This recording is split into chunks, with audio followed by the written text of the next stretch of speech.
This is Anonymous speaking. Welcome to this Halloween edition of the Profile series.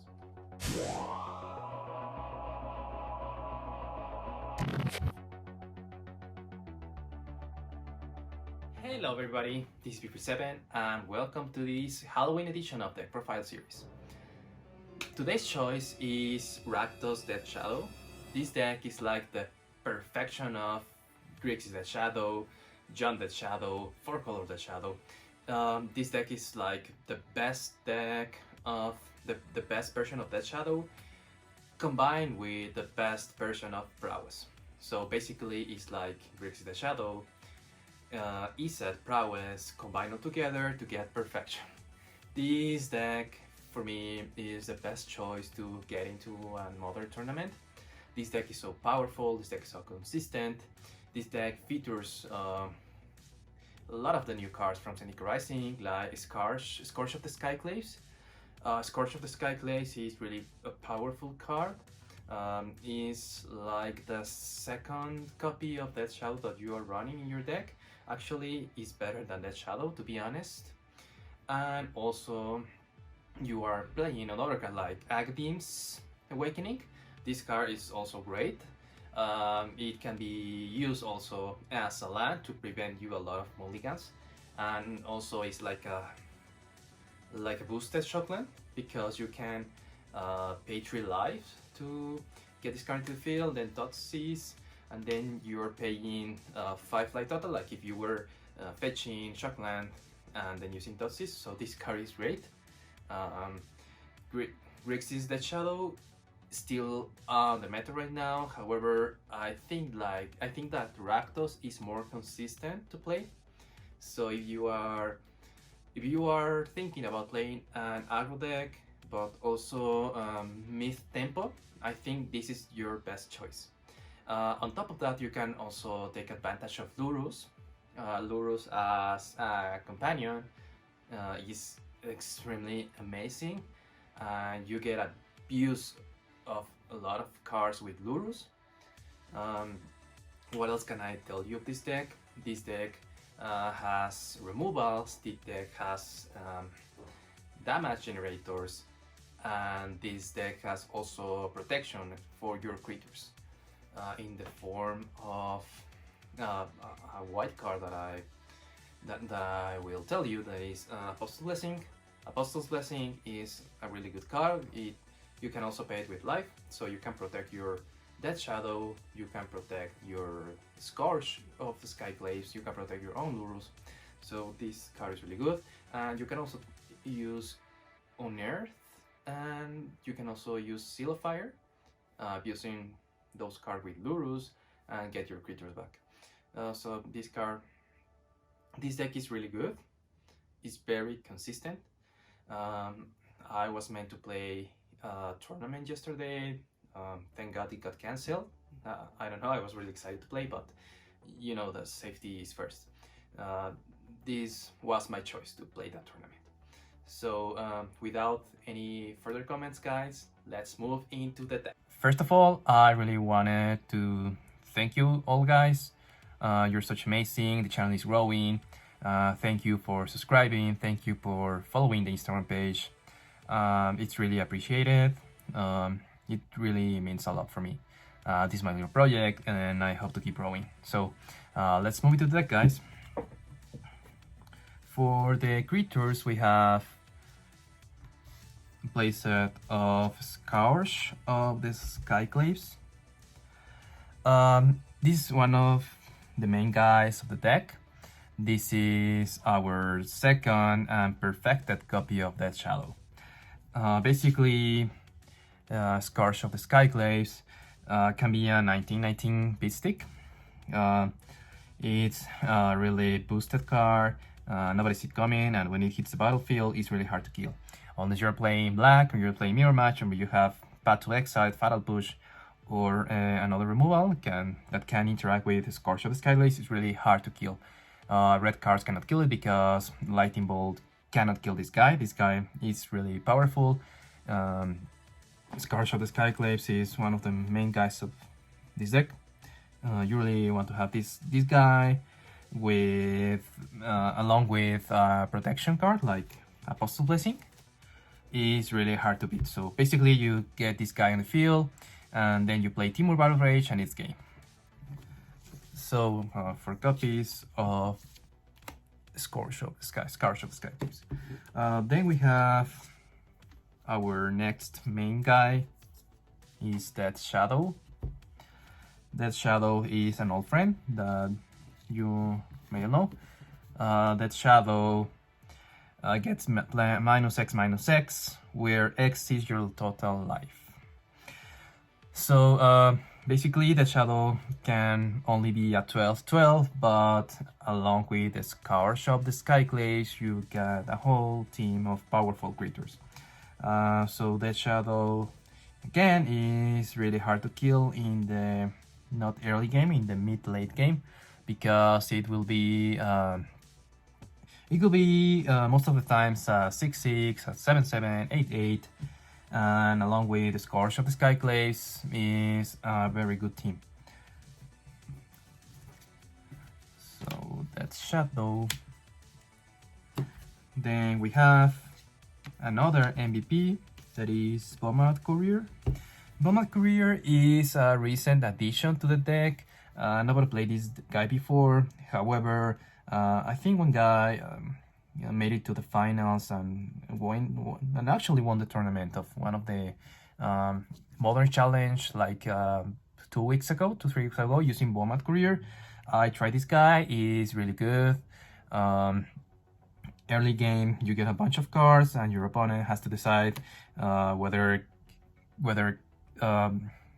using his removals and using spells to kill this guy and prevent you to get a lot of card advantage, or kill one of our main guys. So Bomard Courier is really good. It has haste 1/1, turn 1, and also it can generate a lot of card advantage for the mid-late game. So this card basically replaces itself if you are playing correctly and controlling the game. So Bomard Courier is really nice in this deck, and it's colorless, so you don't have to have a specific color to cast. Then we have our last creature is Monastery Sister. Monastery Sister is one of the cards that you have to consider as a playset in every aggro deck. Monastery Sister with prowess, haste 1/2, toughness, so sometimes it's really hard to kill. So Monastery Sister is a must in this deck. Then moving for the spells, we are playing a playset of Mistress Bubble. Mistress Bubble is one of the key cards in that Shadow. We get to see the top of our deck and consider whether keeping or going to top. And also when you are playing fetch lands, you get to see your top and decide whether it's good to fetch or not. It also enables the prowess for Swift Spear. Mistress Bubble is a really good card. It's one of the best countries of the game in Modern, and it's 0 mana cost, so it's really good. Then we have a playset of Totsis. You need Totsis in this deck to control the game or to decide whether casting some of your spells or not. You get to protect your creatures from removals as Path to Exile, Fatal Push, or a Sweeper. So Totsis, and on top of that, you lose life. So Totsis is really good. Totsis is also a must in any Death Shadow deck. Then we have one of the new cards, one of my favorites. This is Agdine's Awakening. This is what I was telling you. Agdine's Awakening can revive all of your creatures, and also one of the best. I think that's the reason why this card is playing in this deck, because you can also play it as a land, and you pay 3 life if you use it as a land. So that's the perfect addition to this deck.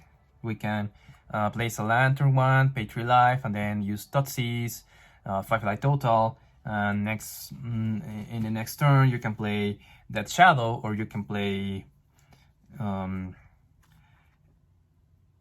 Scars of the Sky Clays.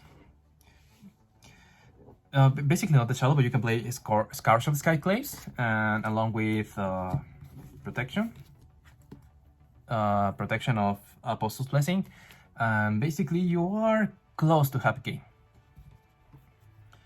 Then we have the aforementioned Apostle's Blessing. Apostle's Blessing is great. It's one of my favorite cards in this deck. You get to pay 2 life, and then target artifact or creature gains protection from the color of your choice until the end of the turn. This is amazing because, as I mentioned, you can have your Scars of the Skyclaves protected with this guy. You lose another 2 life, and next turn you can run for game with this guy with Timur Battle Rage. So basically, this is one of the best cards that you can have in your hand. Then you have Unearth. Unearth is amazing. You can return any of your creatures to the battlefield. You can also get to abuse of this card with Lurus, so this card is really good. Then you have Lava Dart to enable the prowess to get rid of opposing the annoying creatures, to deal the extra damage. You can also deal the damage to yourself, so you can go for a game with that Shadow or with the Scars of the Skyclaves, sacrifice an Moto. So this is really nice. This is one of the additions from the Prowess deck, so it gets in perfect combination with that Shadow. Then we have 3 Mutagenic Growth. The same is another addition from Prowess, but the same, you get to pay 2 life, and then that is good for your deck because you can play Scars of Skyclaves and that Shadow, and at the same time you are boosting your creature, so this is really nice. Then we have playset of Lightning Bolt, of course, to finish the game, to deal with annoying stuff, and also you can deal the damage to yourself and you can win the game, as I mentioned. Another of our win conditions is Timur Battle Rage. You can Timur Battle Rage your Dead Shadow or your Scourge of the Skyclaves, and then go for game. This is basically how the deck wins most of the time. Dead Shadow or Scourge of Skyclaves in combination with Timur Battle Rage.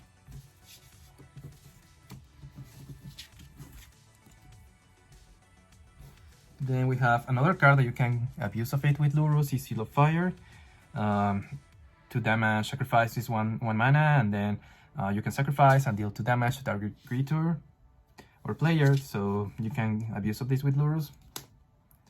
And then last but not least, Dismember, to get rid of annoying stuff like Ursa, like Totnot's here, opposing the Shadows. This is really good, and you get to pay 2 life, so along with the strategy of the deck.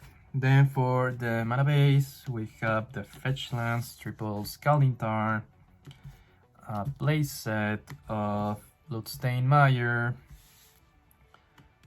Then we have a playset of Blood Crypt, double Purple Ruins, 1 Silent Clearing.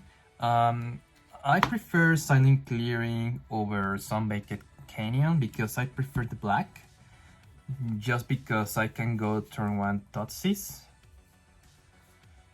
That's the reason, and also I can use the white if I don't have enough life or I cannot afford to lose a bunch of life, so for Apostle Blessing. So that's why I'm playing Silent Clearing over Sunbaked Canyon. Then you have Double Mountain and Swamp. So that's it for the main deck. And then moving to the sideboard, we have our companion Lurus, of course. This is one of the best things that could happen to that Shadow. We have 1 Kroxa.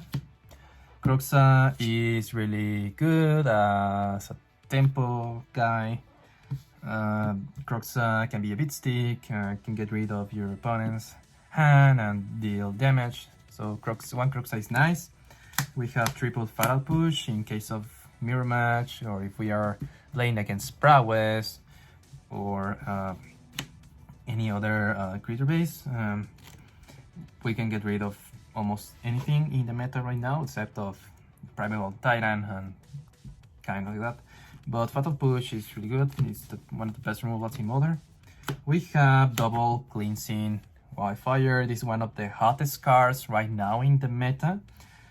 Destroy target land, and your opponent or you or yourself may search for a basic land, put it on the field, and you get to draw a card. So this is amazing.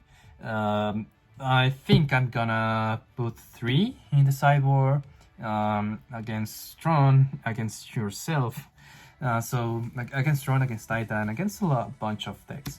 So this is one of the hottest cards right now. I'm also playing Double Fetus Swarm, one of the of Seneca Rising as well. We can destroy creature enchantment, and we can lose life as well. So along with the strategy of the deck, Fetus Swarm is really good. Going to dust to get rid of Uro, to get rid of graveyard stuff, draw card. It's really good. Double Wraith to get rid of really annoying stuff like Chalice of the Void. I think that's the worst thing that happened to you, Chalice of the Void against this deck. We have to have removal. So a Wraith is really good because you can destroy artifact, or you can destroy target creature. I was thinking about the Smash to Smithereens, but the thing that we can destroy creature with this card is better than Smash to Smithereens. And then we have double Night Spell Bomb to get rid of Graveyard, Graveyard Hate, Dredge, Uro. And last but not least, Cosy Return to get rid of creatures. Which we're playing against Burn, and we're playing against creature based deck. So that's why Cosy Return. So that's it for the deck, guys. I hope you enjoyed this Halloween edition. Please let me know if you have any comments, suggestions, ideas. I'm happy to hear. Thank you again for following the page, for subscribing to the channel. Stay safe, guys, and see you next time.